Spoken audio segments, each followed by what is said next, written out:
अस्सलाम वालेकुम dear students, उम्मीद करता हूँ आप लोग सब खैरियत से होंगे। प्रीवियस लेक्चर में हमने सॉल्युबिलिटी को डिस्कस किया था। आज हम डिस्कस कर रहे हैं फैक्टर्स अफेक्टिंग ऑन सॉल्युबिलिटी, जिसमें पहला फैक्टर है effect of external pressure on solubility. अगर आप एक ऐसा सॉल्यूट लिक्विड में डिजॉल्व कर रहे हैं जिसका फिजिकल स्टेट या तो सॉलिड है या लिक्विड है, तो उस पर प्रेशर का कोई इफेक्ट नहीं होगा, यानी pressure have no effect on the solubility of solid and liquid solute. ठीक है, फर्ज करें आप साल्ट डिजॉल्व कर रहे हैं वाटर में, तो 1 एटमॉस्फेरिक प्रेशर पर जितना साल्ट डिजॉल्व होगा उतनी ही अमाउंट का साल्ट 5 atm पर भी डिजॉल्व होगा। इसी तरह अगर आप अल्कोहल डिजॉल्व कर रहे हैं वाटर में, तो उतनी ही अमाउंट ऑफ अल्कोहल डिजॉल्व होगा 5 atm पर, जितना अमाउंट आप डिजॉल्व कर रहे हैं 1 atm पर।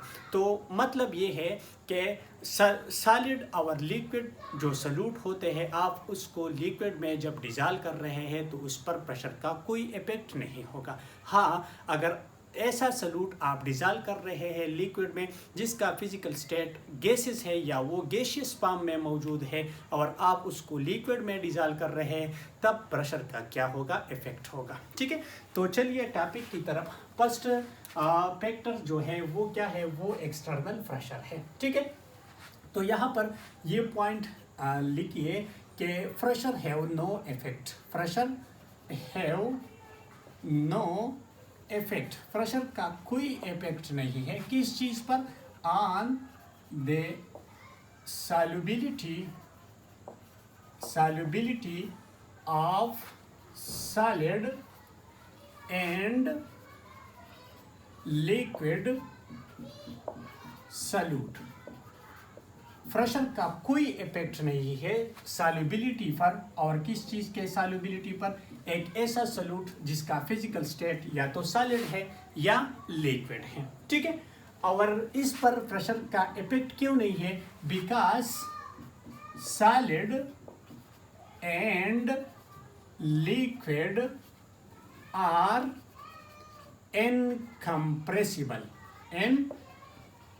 इनकम्प्रेसिबल। सॉलिड और लिक्विड दोनों इनकम्प्रेसिबल है। We can not compress solid as well as liquid by applying pressure, क्योंकि इसमें एम्प्टी स्पेसेस नहीं है, जिसकी वजह से हम ना तो सॉलिड कंप्रेस कर सकते हैं और ना ही लिक्विड कंप्रेस कर सकते हैं। तो इसका मतलब ये है कि प्रेशर का कोई इफेक्ट नहीं होता solubility of solid solute and solubility of liquid solute.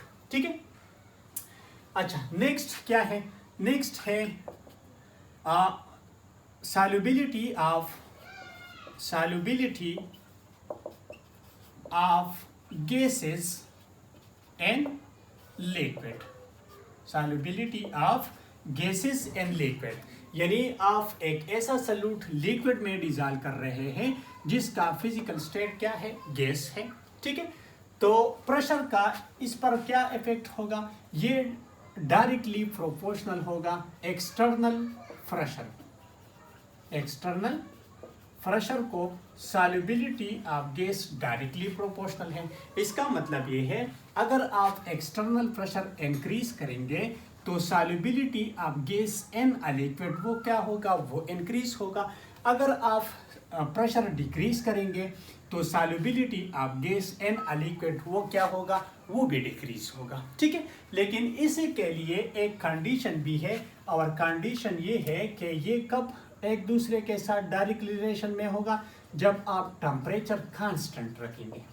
Constant temperature, यानी कांस्टेंट टेम्परेचर पर सॉल्युबिलिटी ऑफ गैसेस जो है ये डायरेक्टली प्रोपोर्शनल है एक्सटर्नल प्रेशर। ठीक है, जब आप प्रेशर इंक्रीज करेंगे तो solubility of gas in a liquid वो इंक्रीज होगा, और प्रेशर डिक्रीज करने से solubility of gases in a liquid वो क्या होगा, वो डिक्रीज होगा, और कंडीशन क्या होगा, कांस्टेंट टेम्परेचर। ठीक है, ये असल में एक लॉ का स्टेटमेंट है, और वो लॉ का नाम है हेनरी लॉ।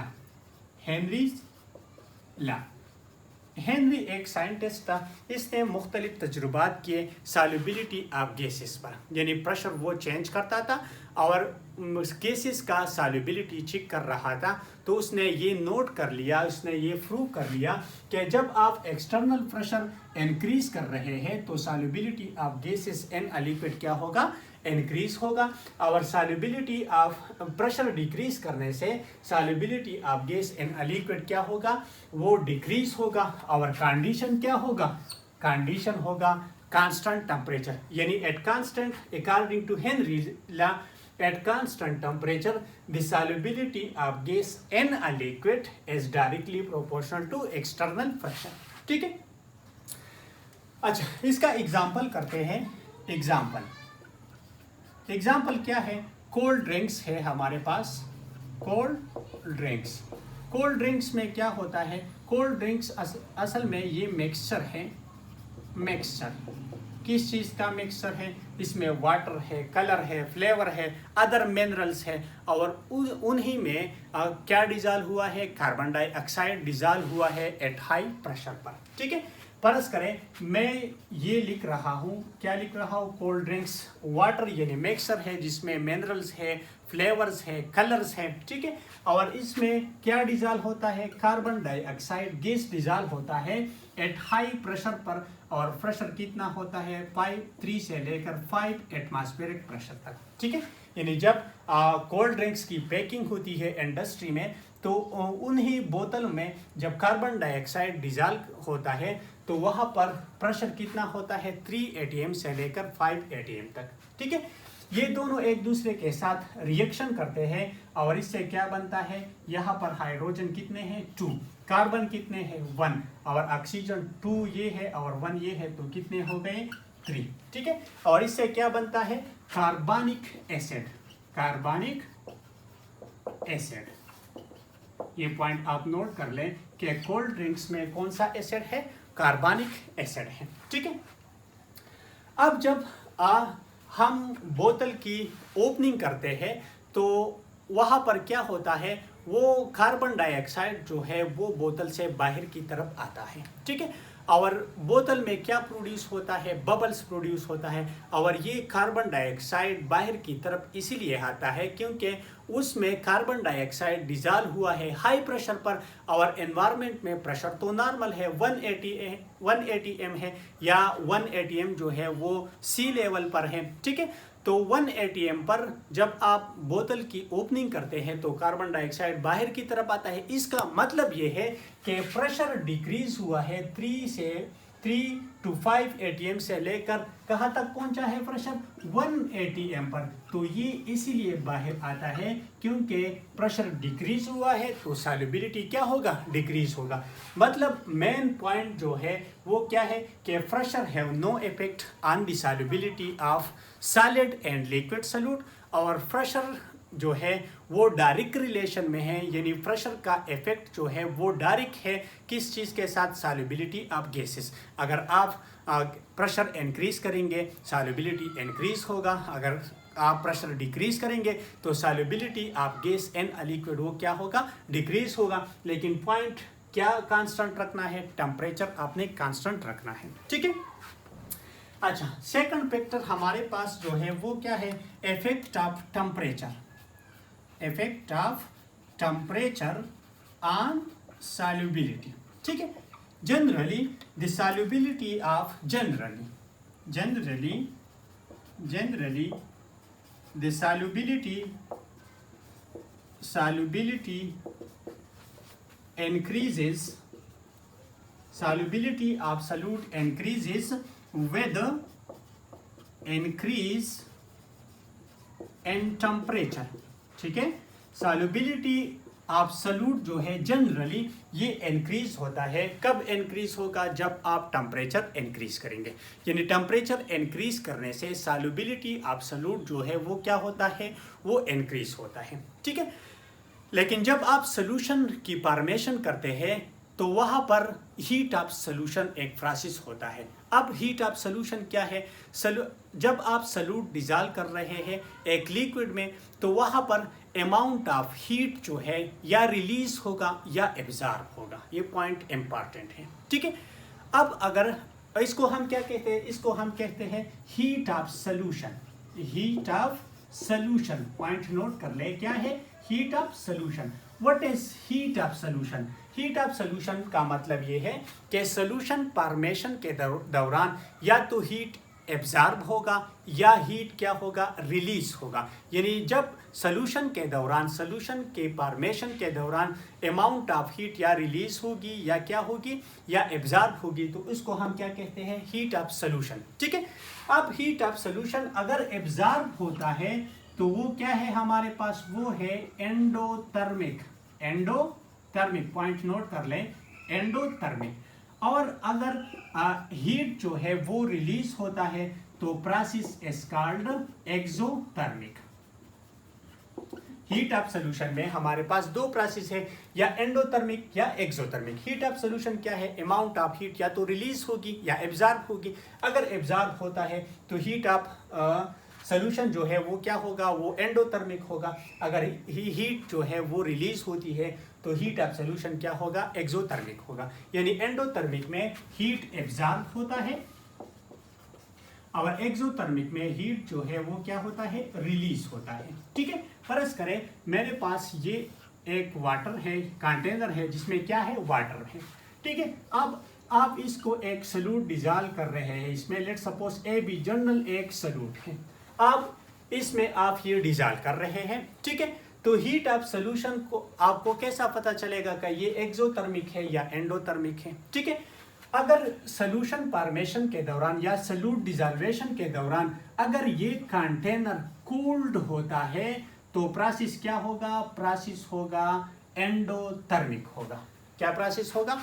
एंडोथर्मिक होगा। अगर ये कंटेनर हमारे पास हॉट होता है तो फिर क्या होगा? फिर ये प्रोसेस एक्सोथर्मिक होगा। ठीक है। यानी एंडोथर्मिक के दौरान कंटेनर कोल्ड होता है और एक्सोथर्मिक के दौरान कंटेनर जो है वो क्या होता है? वो गर्म होता है। इसका मिसाल क्या है? अगर आप चूना लें, वाटर में डिजॉल्व कर दें, तो चूना जब डिजॉल्व होता है वाटर में तो कंटेनर पर क्या इफेक्ट होता है? कंटेनर गर्म होता है और वाटर जो है वो क्या होता है? बॉयल होता है। तो इसका मतलब ये है कि वहाँ पर हीट रिलीज होती है और जब हीट रिलीज होती है तो कौन सा प्रोसेस है? एक्सोथर्मिक। और जब एक्सोथर्मिक होता है तो कंटेनर क्या होता है? हॉट होता है। ठीक है।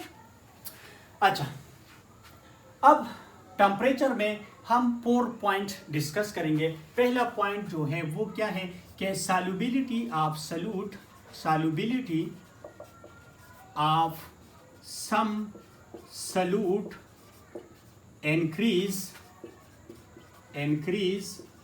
with increase in temperature। ऐसे सॉल्यूट है, ठीक है, जिसका सॉल्युबिलिटी इंक्रीज होता है। कब इंक्रीज होता है? जब आप उसका टेम्परेचर इंक्रीज करेंगे। ठीक है। और इसका एग्जाम्पल क्या है? इसका एग्जाम्पल है पोटाशियम नाइट्रेट और एल्यूमिनियम सल्फेट। पोटाशियम नाइट्रेट के NO3 प्लस नहीं एंड Al2SO3 होल 2। ठीक है, होल 3। एल्यूमिनियम सल्फेट और पोटाशियम नाइट्रेट का सॉल्युबिलिटी इंक्रीज होता है और ये कब इंक्रीज होगा? जब आप इसकी टेम्परेचर इंक्रीज करेंगे। ठीक है। इसी तरह सेकंड फैक्टर जो है, सेकंड पॉइंट क्या है? Solubility of some solute decreases with increase in temperature. ये पॉइंट नोट कर लें कि पहला पॉइंट ये था कि ऐसे सॉल्यूट है उसका टेम्परेचर इंक्रीज करने से सॉल्युबिलिटी क्या था? इंक्रीज था। और कुछ सॉल्यूट ऐसे भी है जिसका सॉल्युबिलिटी डिक्रीज होता है। और कब डिक्रीज होता है? जब आप उसके टेम्परेचर इंक्रीज करते हैं। ठीक है। और इसका एग्जांपल क्या है? इसका एग्जांपल है कैल्शियम कार्बोनेट है और दूसरा है कैल्शियम सल्फेट है। ठीक है। पोटाशियम नाइट्रेट एल्यूमिनियम सल्फेट का सॉल्युबिलिटी इंक्रीज होता है with increase in temperature. Calcium carbonate, calcium sulphate का सॉल्युबिलिटी डिक्रीज होता है जब आप टेम्परेचर इंक्रीज करते हैं। ठीक है, अब इसमें क्या है, अगर प्रोसेस हमारे पास एंडोथर्मिक है जिसमें हीट एब्जॉर्ब होता है तो उसका सॉल्युबिलिटी इंक्रीज होगा with increase in temperature, increase in temperature. अगर आप कैल्शियम नाइट्रेट, पोटाशियम नाइट्रेट और एल्यूमिनियम सल्फेट वाटर में डिजॉल्व कर रहे हैं तो वहाँ पर हीट क्या होता है, एब्जॉर्ब होता है। ठीक है, जब हीट एब्जॉर्ब होता है तो टेम्परेचर इंक्रीज करने से उसका सॉल्युबिलिटी क्या होगा, इंक्रीज होगा। ठीक है, अगर कैल्शियम कार्बोनेट और कैल्शियम सल्फेट आप डिजॉल्व कर रहे हैं वाटर में तो ये क्या है, ये एक्सोथर्मिक है जिसमें हीट रिलीज होती है और आप फिर हीट इसको प्रोवाइड कर दे। इसका मतलब ये है कि आप टेम्परेचर इंक्रीज कर रहे हैं और वहाँ पर हीट रिलीज हो रही है तो सॉल्युबिलिटी क्या होगी, डिक्रीज होगी। इसका मतलब ये है, अगर आप चूना लें, चूना, ठीक है, और इसको आप दो कंटेनर में डिजॉल्व कर दे, एक कंटेनर गर्म और दूसरा कंटेनर में कूल्ड वाटर है। ठीक है, एक में हॉट वाटर, दूसरे में क्या है, कोल्ड वाटर। ठीक है, तो अब आप बताएं कि जब आप चूना डिजॉल्व कर रहे हैं वाटर में तो वहाँ पर क्या होता है, हीट रिलीज होती है या हीट एब्जॉर्ब होता है। हीट रिलीज होती है, वाटर बॉयल होता है। तो अगर आप गर्म वाटर इसको प्रोवाइड कर दें और एक कंटेनर में कूल्ड वाटर प्रोवाइड कर दें तो कौन से कंटेनर में ज़्यादा डिजॉल्व होगा, कूल्ड कंटेनर में, कूल्ड वाटर में ज़्यादा डिजॉल्व होगा और गर्म कंटेनर में क्या होगा, कम डिजॉल्व होगा, क्योंकि ये प्रोसेस जो है ये क्या है, ये एक्सोथर्मिक है। इसका मतलब मेन पॉइंट जो है वो ये है, अगर प्रोसेस एंडोथर्मिक है तो उसका सॉल्युबिलिटी इंक्रीज होगा विद इंक्रीज इन टेम्परेचर। अगर प्रोसेस एक्सोथर्मिक है तो उसका सॉल्युबिलिटी क्या होगा, डिक्रीज होगा with increase in temperature. Increase in temperature जो है वो क्या है, पोटाशियम नाइट्रेट, एल्यूमिनियम सल्फेट, अगर आप इसकी टेम्परेचर इंक्रीज करेंगे तो सॉल्युबिलिटी क्या होगा, इंक्रीज होगा। अगर कैल्शियम कार्बोनेट और कैल्शियम सल्फेट का आप टेम्परेचर इंक्रीज करेंगे तो उसका सॉल्युबिलिटी क्या होगा, उसका सॉल्युबिलिटी डिक्रीज होगा। ठीक है, next point, fourth number point जो है वो क्या है, fourth number point, third number point है sodium chloride. Sodium chloride remain unaffected, remain unaffected. इस पर प्रेशर का, इस पर टेम्परेचर का कोई इफेक्ट नहीं होता। सोडियम क्लोराइड एक ऐसा साल्ट है जिस पर प्रेशर का कोई, टेम्परेचर का कोई इफेक्ट नहीं है। ठीक है, नेक्स्ट हमारे पास फोर्थ नंबर है, फोर्थ नंबर, और ये इंपॉर्टेंट है, solubility of some solute, solubility of some solute increases with increase in temperature. ऐसे सॉल्यूट भी है जिसका सॉल्युबिलिटी इंक्रीज होता है विद इंक्रीज इन टेम्परेचर, लेकिन फिर क्या होता है, फिर then decreases with further increase in temperature। और ये इंपॉर्टेंट है ये पॉइंट। ठीक है, ऐसे सॉल्यूट है जिसका सॉल्युबिलिटी इंक्रीज होता है विद इंक्रीज इन टेम्परेचर, लेकिन अगर आप फर्दर उसका टेम्परेचर इंक्रीज करते हैं तो फिर उसका सॉल्युबिलिटी क्या होगा, डिक्रीज होगा। यानी पहला उसका सॉल्युबिलिटी इंक्रीज होता है टेम्परेचर इंक्रीज करने से, और फिर क्या होता है, डिक्रीज होता है। इसका एग्जांपल जो है वो है sodium sulphate, sodium sulphate Na2SO4 और 10 mole of H2O, 10 mole of H2O। ठीक है, यानी जब आप सोडियम सल्फेट डीकाहाइड्रेट, जब एक कंपाउंड के साथ वाटर आता है तो उसको हम क्या कहते हैं, हाइड्रेटेड कंपाउंड, हाइड्रेटेड कंपाउंड। ठीक है, और यहाँ पर वाटर के मॉलिक्यूल कितने हैं, 10, और 10 को हम क्या कहते हैं, डी का, यानी सोडियम सल्फेट डीकाहाइड्रेट। ठीक है, अच्छा, इसके सॉल्युबिलिटी इंक्रीज होता है विद इंक्रीज इन टेम्परेचर। और मैक्सिमम सॉल्युबिलिटी इसका जो है वो कौन से टेम्परेचर पर है, 32.4 डिग्री सेंटीग्रेड पर सोडियम सल्फेट डीकाहाइड्रेट का मैक्सिमम सॉल्युबिलिटी है। ठीक है, अब अगर इसके बाद आप इसके टेम्परेचर इंक्रीज करेंगे, यानी आप लेट सपोज टेम्परेचर आप करते हैं कौन से टेम्परेचर 33 डिग्री सेंटीग्रेड करते हैं, तो उसके बाद क्या होगा, उसका सॉल्युबिलिटी सोडियम सल्फेट डीकाहाइड्रेट का सॉल्युबिलिटी जो है वो क्या होगा, वो डिक्रीज होगा। फर्ज करें आप इस कंटेनर में सोडियम सल्फेट डीकाहाइड्रेट डिजॉल्व कर रहे हैं, ठीक है, तो 32.4 डिग्री सेंटीग्रेड पर ये सॉल्यूट मैक्सिमम डिजॉल्व होगा। अगर इसके बाद आप टेम्परेचर इंक्रीज करेंगे तो जितना डिजॉल्व हुआ था वही अमाउंट ऑफ सॉल्यूट जो है वो फिर क्या होगा, वो बॉटम में सेटल डाउन होगा, यानी इनसॉल्युबल होगा। कब होगा, जब आप इससे टेम्परेचर क्या करेंगे, इंक्रीज करेंगे। ठीक है, अब इसका रीजन क्या है, रीजन इसका ये है, ठीक है, कि सॉल्युबिलिटी क्या है, सॉल्युबिलिटी ये है, सॉल्युबिलिटी का डिफिनीशन हमने किया था कि अगर आप एक सॉल्यूट अमाउंट ऑफ सॉल्यूट, कितने अमाउंट ऑफ सॉल्यूट आप डिजॉल्व कर दें वाटर में कि इससे सैचुरेटेड सॉल्यूशन बन जाए, और वाटर का अमाउंट स्पेसिफिक था, और कितना अमाउंट था, 100 ग्राम ऑफ वाटर, यानी कितने अमाउंट ऑफ सॉल्यूट आप 100 ग्राम ऑफ सॉल्वेंट में डिजॉल्व करें कि इससे क्या बन जाए, एक सैचुरेटेड सॉल्यूशन बन जाए, और उस सैचुरेटेड सॉल्यूशन को हम क्या कहते थे, सॉल्युबिलिटी कहते थे। ठीक है, अब यहाँ पर ये पॉइंट आप नोट कर ले कि वाटर का 1 मोल वाटर जो है 1 मोल H2O ये बराबर है 18 ग्राम का, ग्राम पर मोल, यानी जब हम मॉलिक्यूलर मास को ग्राम में रिप्रेजेंट करते हैं तो उसे हम क्या कहते हैं, उसे हम कहते हैं मोल। ठीक है, यानी 1 मोल वाटर बराबर है 18 का।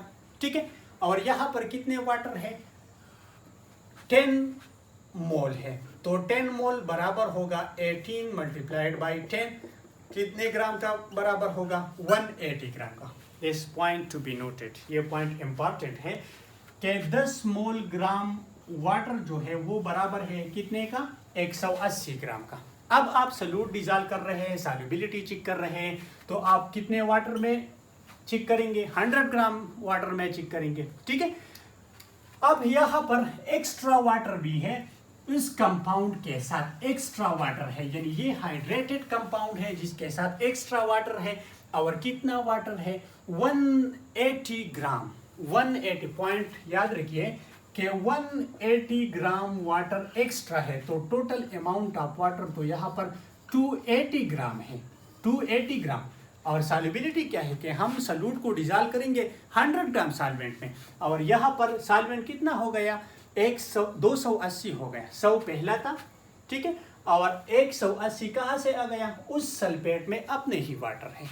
ठीक है, तो जब आप सॉल्यूट डिजॉल्व करेंगे, ठीक है, 100 की जगह आप कितने लिक्विड में आप डिजॉल्व करेंगे, वो 280 ग्राम में डिजॉल्व करेंगे, तो सॉल्युबिलिटी क्या होगा, वो सॉल्युबिलिटी होगा हाई होगा, क्योंकि यहाँ पर वाटर जो है वो ज़्यादा है, 100 ग्राम की जगह यहाँ पर 280 ग्राम है, 180 ग्राम कंपाउंड के अपने ही वाटर हैं, 100 ग्राम सॉल्वेंट आपने वाटर लिया है, तो टोटल कितना हो गया, 280 हो गया, तो 280 में तो सॉल्यूट ज़्यादा डिजॉल्व होगा।